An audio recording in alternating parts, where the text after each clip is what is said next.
बार बार ये बात करें, ऐसा नहीं कि इंडिया को हराने के तरीके ढूंढ रहे हैं, but of course there an unbeaten side, so you will always look at what are the ways to beat someone who has not been tested. India एक बार फाइनल में आके हारा था अनबीटन ऑस्ट्रेलिया से, वाज अ फुल साइड. आपने match शायद देखा होगा, पिछला वाला छोटा स्कोर था 249, 205 पे आउट हो गई थी न्यूजीलैंड. विकेट स्पिनर्स को लूज की. What can they do differently in terms of mindsets before taking that flight tomorrow? Just look at the Australian team, what they have done to India team. I think I think ये भूल जाना चाहिए कि India है सामने, ये भूल जाना चाहिए कि आप लेसर हैं या आप अच्छे नहीं हैं. आई थिंक सेंटनर के अंदर वो बिलीफ सिस्टम मुझे नज़र आया आज एज अ कैप्टन कि यार वो चाहता है कि मैं टाइटल जीत जाऊँ. I think, but you have to do the right thing at the right times. At the same time, I think you're gonna have to bear the onslaught. जब Rohit Sharma onslaught पे जाएगा, वो आपको न्यूट्रलाइज करेगा आपकी स्पिन बॉलिंग को, specially centre के attack करेगा वो. Let's presume that. I think वहाँ पे आपको संभालना, अपने कैरेक्टर को, अपनी टीम को संभालना है. I think देखें यार, अगर आप अभी पूछते हैं तो 70-30 है. अगर odds अगर आप देखते हैं तो India looks far better side. सही.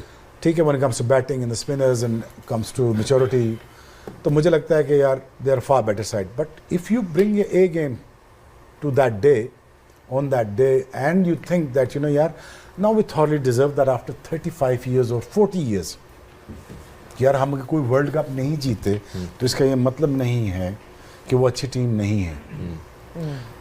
ठीक है. तो जी अच्छा जी, तो ये जैसे आपने ऑब्वियसली टच अपॉन किया कि सेंटर के अंदर एक बिलीफ है. एक और चीज़ जो उनको निगेट करनी पड़ेगी वो है इंडिया का spin attack. I mean that's going to be the key battle here कि जी उनके पास 4 स्पिनर्स हैं, न्यूजीलैंड के पास बैट्समैन हैं जो बहुत अच्छे हैं, लेकिन वहाँ पे अभी तक जितने भी हमने मैचेस दुबई में देखे हैं, चाहे वो अक्षर पटेल हो गए, चाहे वो कुलदीप हो गए, चाहे वो वरुण हो गए, सब ने अपना रोल निभाया है and they have got breakthroughs at the right time. So how does New Zealand counter that or negate that aspect of India's bowling? देखें, जो हम भी क्रिकेट खेले हैं यूएई में, स्पेशली दुबई वाले वेन्यू पे, और जो इंडियन टीम खेली है, जो उनको सेपरेट करती है दूसरी टीम से, दूसरी टीम्स के बैटर से, वो ये करती है कि उनकी स्ट्राइक रोटेशन बहुत अच्छी है. वो स्ट्राइक रोटेशन जो है ना, वो बहुत बड़ा जो है वो रोल है वहाँ पे टारगेट को अच्छी जगह पे लेके जाना. If you batting first and if you chasing, वो और ज़्यादा इंपॉर्टेंट हो जाता है. तो वो जो स्ट्राइक रोटेशन है वेरी वेरी इंपॉर्टेंट. और दूसरा, जो स्मिथ ने इनिंग्स खेली है, जो 5th फील्डर था, ही टुक दोज रिस्क्स. वो डाउन द विकेट आए, उन्होंने गैप्स में जो बड़ी पॉकेट्स हैं वहाँ पे जाके उन्होंने प्लेस किया, उन्होंने 2 रन्स लिए. ये दूसरी वाली चीज़ है. तीसरी चीज़ ये है कि जो भी न्यूजीलैंड का batter, if whoever gets into 30s 40s, वो उसकी कोशिश ये होनी चाहिए कि वो उसको 80s में लेके जाए, 90s में लेके जाए, और अगर अच्छा खेले तो 100 में लेके जाए. वो ये उसकी रिस्पॉन्सिबिलिटी हो गए. वो आप डिफ़ाइन नहीं करेंगे किसी भी बैटर को आपके पहले से 6 तक.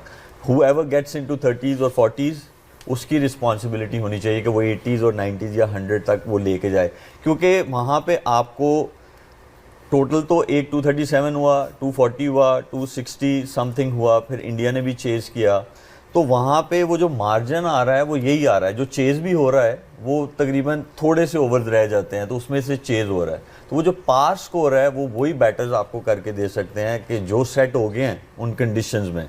उनका काम है कि bat through and bat deep, ताकि वो चांस मिले नीचे वालों को, वो एक्सप्लॉइट कर सकें. तो मेरे ख्याल में न्यूजीलैंड के लिए बहुत इंपॉर्टेंट है, whoever gets in, make sure scores big.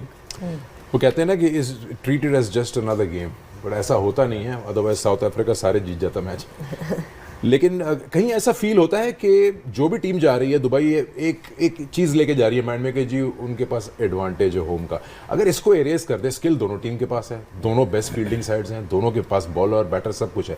I think it's about what you take here on the day. देखें, प्रेशर बड़ी स्टेज पे जब आप फाइनल खेलते हैं तो दोनों टीमें फील करती हैं, क्योंकि वो lot of things on stake है कि आपने ट्रॉफी उठानी है या नहीं उठानी, क्योंकि लोग चैंपियन को याद रखेंगे. मुझे नहीं लगता कि इस वक्त न्यूजीलैंड को ये सोचना चाहिए कि वो फाइनलिस्ट हैं और उनको कंडीशनल कोई डिसएडवांटेज है. वो वहाँ पे खेल चुके हुए हैं, they been to UAE many times, इन प्लेयरों ने बहुत ज़्यादा क्रिकेट वहाँ पे खेली भी है।